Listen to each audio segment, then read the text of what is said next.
यह कहानी है रामपुर गांव की, जहां भाई बहन साथ रहते हैं। इस दुनिया में उनका कोई नहीं, सिर्फ एक दूसरे का साथ ही उनकी दुनिया है। रानी अपने छोटे भाई का बहुत ध्यान रखती है, उसे कभी किसी चीज की कमी महसूस नहीं होने देती। लेकिन अकेली रानी आखिर कितनी जिम्मेदारियां संभाल सकती है। वह पूरे दिन भाग दौड़ में लगी रहती है। भाई के लिए खाना बनाना, पढ़ाई की चिंता, घर का काम, सब कुछ अकेले करती है। रानी के पास कोई नहीं है जो उसकी थकान समझे, उसके मन की बात सुने, उसका हाथ बटाए। बस पड़ोस की काकी हैं, जो कभी कभी उसे ढांढस बंधा देती हैं। लेकिन मन की बात तो तभी हल्की होती है जब कोई अपना हो, और रानी के पास ऐसा कोई नहीं। ये कहानी सिर्फ एक बहन की नहीं, बल्कि उस हर इंसान की है जो अपनों के लिए सब कुछ कुर्बान कर देता है, चुपचाप, बिना शिकायत किए। रानी बिटिया कब तक यूं ही सबकी जिम्मेदारियां अपने कंधों पर उठाती रहेगी? बेटा, अब तो तुम्हें भी सोचना चाहिए। क्या तुम्हें नहीं लगता कि अब तुम्हें शादी कर लेनी चाहिए? अपना एक घर बसाना चाहिए, जहां कोई तुम्हारा भी हो, जो तुम्हारा सहारा बने, तुम्हारी खुशियों और थकानों को बांट सके। काकी की आंखों में चिंता साफ झलक रही थी। एक माँ जैसी ममता के साथ कहा गया हर शब्द रानी के दिल को छू रहा था, पर जवाब देना भी आसान नहीं था। नहीं काकी, माँ बाबूजी के जाने के बाद गोलू को कौन संभालेगा? उसका तो इस दुनिया में मेरे सिवा कोई नहीं है। अगर मैं भी अपने लिए सोचने लगूं तो वो किसके सहारे जिएगा? अरे रानी बिटिया, मैं हूं ना। तू क्यों इतनी परेशान होती है? तेरे जाने के बाद मैं और गोलू एक दूजे का सहारा बन जाएंगे। तू बेफिक्र हो जा बेटी। तू भी अपनी जिंदगी के बारे में सोच, कुछ अपने लिए भी जी। काकी ने रानी के सिर पर स्नेह से हाथ फेरते हुए कहा।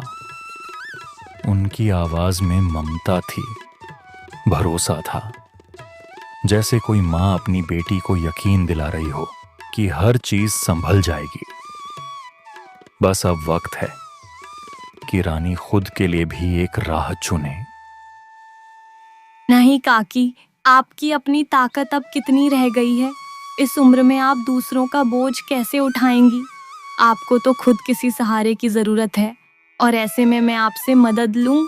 नहीं काकी, मुझसे ये सब नहीं होगा। अरे बिटिया, ये क्या कह रही है तू? इसे मदद क्यों कहती है? क्या कोई अपनी दादी से मदद लेता है? दादी तो अपने पोते पोतियों के लिए जीती है, उनका सहारा बनती है। ये तो मेरा फर्ज है बेटी। तू ऐसा मत बोल, मेरा दिल दुखता है। काकी की आवाज भीग गई थी। शब्दों में ममता थी, अपनेपन की गहराई थी। रानी की बात ने जैसे उनके दिल को छू लिया था। वो सिर्फ एक पड़ोसी नहीं थी, वो रानी और गोलू की अपनी दादी जैसी थीं, जिनके लिए उनका साथ कोई बोझ नहीं, बल्कि उनका अपना अधूरा परिवार था। काकी माँ, पहले कुछ खा लीजिए। अरे नहीं बिटिया, तुम और गोलू खा लो पहले। मुझे तो अभी थोड़ा काम है, मैं बाद में खा लूंगी, चिंता मत कर। काकी वहां से चली जाती है और रानी देर तक बस यूं ही खड़ी रह जाती है, खोई खोई सी, किसी गहरे सोच में डूबी हुई। सोचते सोचते वह अनजाने ही कदम बढ़ाती जाती है, और कब जंगल के बीचों बीच आ गई उसे खुद भी पता नहीं चलता। थक कर एक पुराने पत्थर पर बैठ जाती है, जैसे शरीर से ज्यादा मन थक गया हो। चारों ओर हरियाली है, लेकिन उसके भीतर जैसे सब सूना है। पेड़ों की सरसराहट भी जैसे उसकी बेचैनी को पढ़ रही हो। पता नहीं इस लड़की का क्या होगा, कौन इसका हाथ थामेगा, कौन इसकी सूनी जिंदगी में खुशियां लेकर आएगा। हे भगवान, इस बच्ची की मदद करना, इसकी झोली में भी कुछ सुकून, कुछ प्यार डाल देना। इतनी छोटी सी उम्र में इतना कुछ सह लिया है इसने। अब तो कोई अपना इसके लिए भी भेज दीजिए प्रभु, जो इसे समझे, इसका सहारा बने और इसके जीवन को फिर से रोशन कर दे। रानी दिन रात मेहनत करती, कभी घर में झाड़ू पोंछा, कभी बगीचे में पौधों की देखभाल, तो कभी खेतों में पसीना बहाती। हर वक्त कुछ ना कुछ करती रहती, बस गोलू के लिए, उसके छोटे से सपनों के लिए। पर अफसोस, इतनी भागदौड़ के बावजूद कोई भी उसकी मदद के लिए आगे नहीं आता। सब उसकी मजबूरी समझते थे, लेकिन उसके थकान को कोई नहीं देखता था। फिर एक दिन काकी आती है। उनकी आंखों में कुछ अलग था उस दिन, और वही दिन रानी की जिंदगी की एक नई करवट का पहला मोड़ बन जाता है। बेटा, आखिर कब तक इतना काम करती रहोगी? तुम भी तो इंसान हो, क्या तुम्हें थकान नहीं होती? बुरा नहीं लगता जब कोई तुम्हारी मदद को आगे नहीं आता? नहीं काकी, बुरा किस बात का? मैंने तो आदत बना ली है इन सब की। पर आप इतनी सुबह सुबह आई हैं, सब ठीक तो है ना? कोई बात है क्या काकी? अरे हाँ बेटा, आज सुबह सारे गांव वाले ऊपर वाली पहाड़ी की बात कर रहे थे। सबका कहना है कि वहां कोई अजीब सा डरावना लड़का दिखा है। उसके पूरे शरीर पर जैसे पट्टियां बंधी हों और चेहरा भी ऐसा कि देखने से ही रूह कांप जाए। सब लोग कह रहे हैं कि वो कोई इंसान नहीं, शायद कोई शैतानी चीज है। सब बहुत घबराए हुए हैं बेटा। मैं तो यही कहने आई हूं, तुम भूलकर भी उस पहाड़ी की तरफ मत जाना और गोलू को भी साफ मना कर देना। काकी ये सब कहकर चली जाती हैं, लेकिन रानी के मन में सवालों का तूफान उठने लगता है। वो चुपचाप खड़ी रह जाती है, पर भीतर ही भीतर सोचती रहती है, क्या सच में कोई ऐसा इंसान हो सकता है ये, जो इतना डरावना दिखता हो, पट्टियों में लिपटा हो और फिर भी जिंदा हो?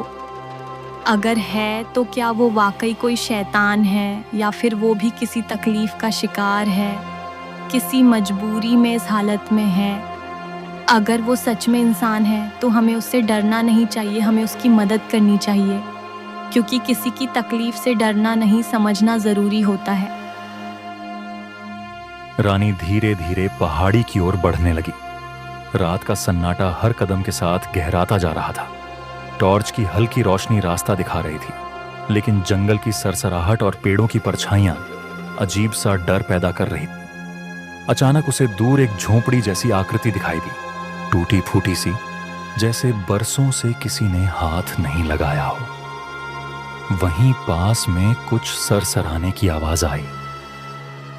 यहाँ तो कोई नहीं है, फिर सारे गांव वाले इतने डरे हुए क्यों हैं? तभी टूटे फूटे झोपड़ी से एक आवाज आई। आवाज में गहरा दर्द और तकलीफ झलक रही थी। रानी की दिल की धड़कन तेज हो गई। उसने हिम्मत जुटाई और उस आवाज की तरफ चलने लगी। लेकिन जैसे जैसे वह आगे बढ़ती गई, अंधेरा और सन्नाटा उसके मन में डर पैदा करने लगे। अचानक एक ठंडी हवा चली और किसी अनजानी ताकत ने उसके कदमों को जकड़ दिया। जैसे डर के मारे रानी ने घबराकर वहीं से भागना शुरू किया। घर पहुंचने में देर हो गई थी, और जब वह थकी हुई, सांस फूलती हुई अपने घर के दरवाजे पर आई, तो रात का सन्नाटा उसे और भी अकेला महसूस करा रहा था। दीदी, तुम कहाँ चली गई थी? पता है, मैं कितना परेशान हो गया था और बहुत देर से तुम्हारा इंतजार भी कर रहा हूँ। बेटा क्या हुआ? कहाँ चली गई थी तुम? मैंने तुम्हें साफ साफ मना किया था कि बाहर मत जाना। वो छोटी पहाड़ी पर कोई अजीब और डरावना आदमी है। पूरे गांव में उसकी बातें हो रही हैं। फिर भी तुम क्यों गई वहां? अगर तुम्हें कुछ हो जाता तो? अरे, आप इतनी चिंता क्यों कर रहे हैं? मैं तो यहीं थी, कहीं नहीं गई। और जहाँ तक छोटी पहाड़ी की बात है, मुझे नहीं लगता वहाँ कोई डरावना आदमी है। हो सकता है गांव वालों को कुछ गलत दिखा हो। तीनों रात का खाना खाकर सोने चले जाते हैं, लेकिन रानी की आंखों से नींद कोसों दूर रहती है। उसका मन बार बार उसी छोटी पहाड़ी की ओर भटकता है जहां से उसने उस रात एक अजीब दर्द से भरी आवाज सुनी थी। वो आवाज अब उसके जहन में गूंजती रहती है, उसे बेचैन कर देती है। सुबह होते ही रानी घर के सारे काम जल्दी जल्दी निपटाती है। कुछ कहे बिना चुपचाप निकल पड़ती है उसी छोटी पहाड़ी की ओर। उसके दिल में बस एक ही सवाल है, आखिर वो आवाज किसकी थी?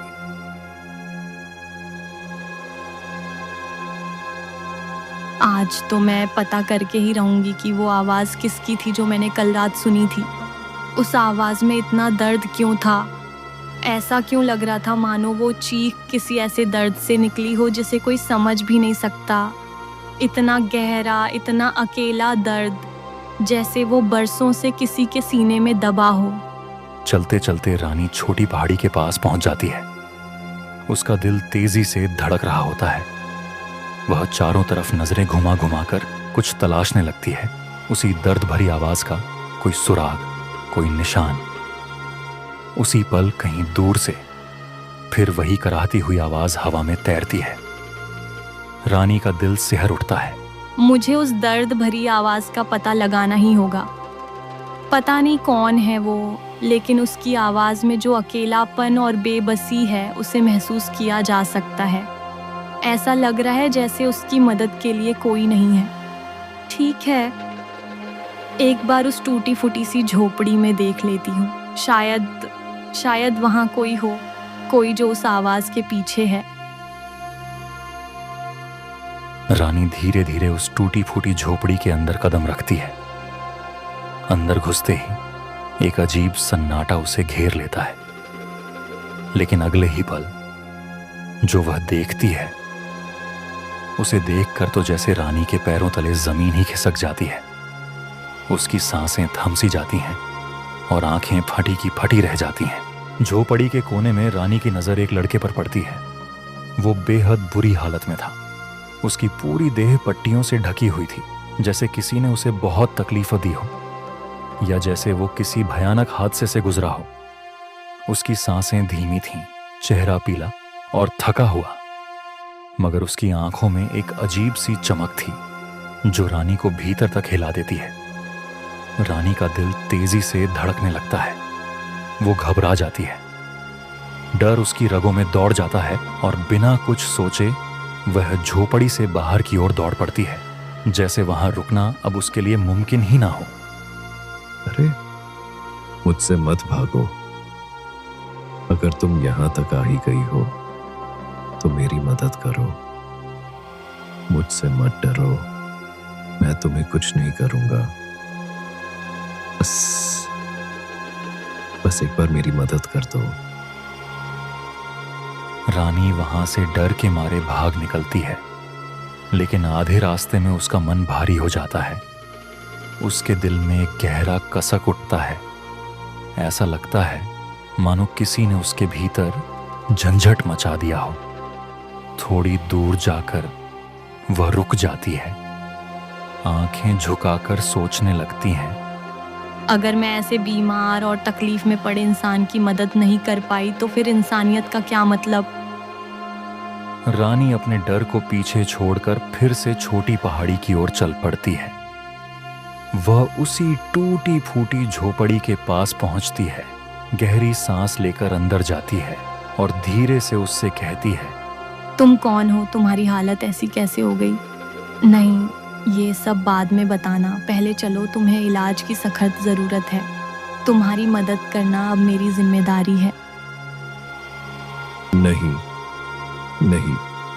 मैं कहीं नहीं जा रहा। तुम मेरी मदद नहीं कर सकती और शायद करना भी मत। बस एक छोटी सी गुजारिश है। क्या तुम मुझे थोड़ा खाना दे सकती हो? मुझे भूख लगी है, बहुत भूख। वैसे भी सब लोग मुझे देखकर डर जाते हैं, मुझसे दूर भागते हैं। तुम अगर बस इतना कर दो, खाना खिला दो, तो तुम्हारा बहुत बड़ा उपकार होगा।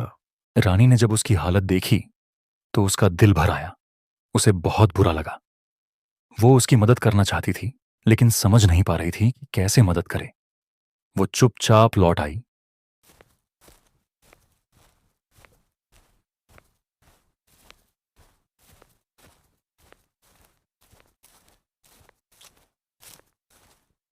लेकिन उसका मन वहीं अटका रहा।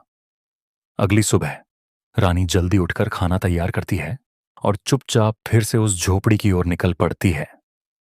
इस बार वो सिर्फ खाना ही नहीं लाती, बल्कि एक सच्चा इंसानी जज्बा और मदद का इरादा लेकर जाती है। रानी ने जैसे ही खाना उसके हाथों में दिया,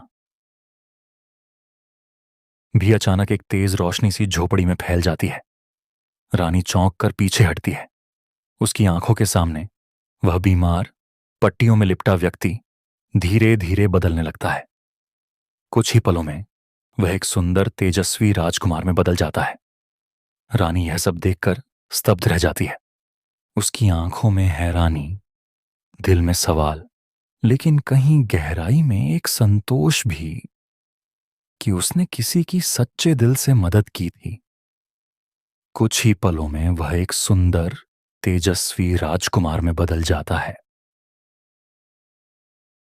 अरे ये क्या, मैं तो तुम्हें एक कमजोर, दुखी और अकेला इंसान समझ रही थी, पर तुम तो अचानक से एक राजकुमार में बदल गए। ये सब कैसे हुआ? हाँ रानी, मुझे एक महर्षि ने श्राप दिया था। एक दिन मैं अपने राज्य में भ्रमण कर रहा था, तभी मैंने एक निरीह पंछी को तीर मारकर गिरा दिया। वो तड़पता रहा और मैं बस उसे देखता रहा। उसकी मदद करने का एक क्षण भी नहीं सोचा। दूर खड़े एक महान ऋषि ये सब देख रहे थे। उस क्षण उनके चेहरे पर जो क्रोध था, वो मैं आज तक नहीं भूल पाया। उन्होंने कहा, अरे मूर्ख, इतना घमंड, इतनी निर्दयता, कैसे तुम्हारा हृदय नहीं पिघला एक तड़पते जीव को देखकर? उसका जीवन समाप्त हो गया और तुम बस देखते रहे। तुम्हें जरा भी शर्म नहीं आई? तू कितना नीचे गिर गया है। तेरे भीतर तो जरा भी करुणा नहीं बची। मैं तुम्हें श्राप देता हूं। अब तू भी वही पीड़ा सहेगा, अकेला, असहाय, तड़पता हुआ।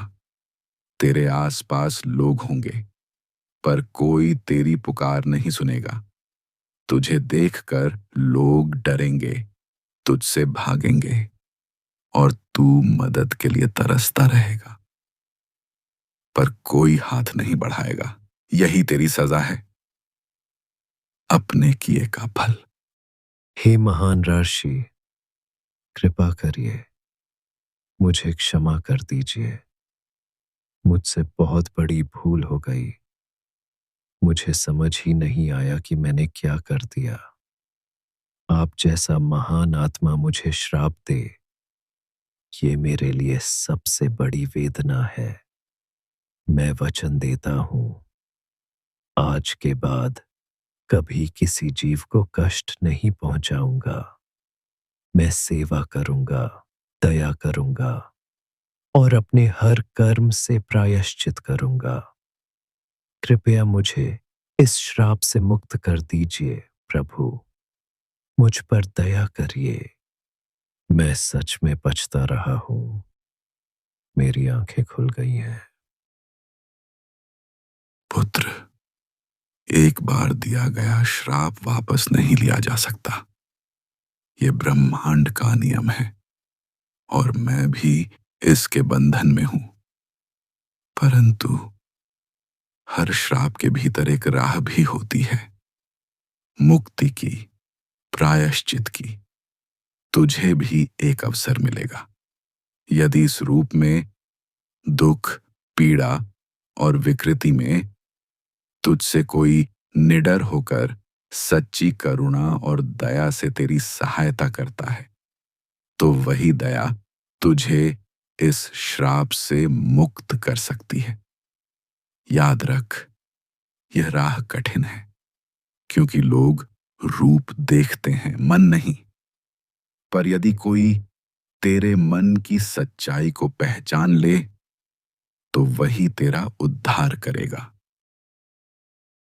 रानी, तुम्हारी वजह से मैं इस श्राप से मुक्त हो पाया। तुम जैसी दयालु, निडर और सच्चे दिल वाली लड़की मैंने अपने जीवन में कभी नहीं देखी। तुमने मुझे उस अंधेरे से बाहर निकाला जहां से मैं कभी लौटने की उम्मीद छोड़ चुका था। तुम्हारा ये उपकार, ये करुणा मैं ताउम्र नहीं भूलूंगा। तुमने सिर्फ मेरी मदद नहीं की, तुमने मुझे नया जीवन दिया है। नहीं, ये कोई एहसान नहीं था, ये तो मेरा फर्ज था, इंसान होकर एक इंसान की मदद करना। राजा रानी की अच्छाई और सरल स्वभाव से इतना प्रभावित होता है कि वह उसके साथ विवाह करने का निर्णय ले लेता है।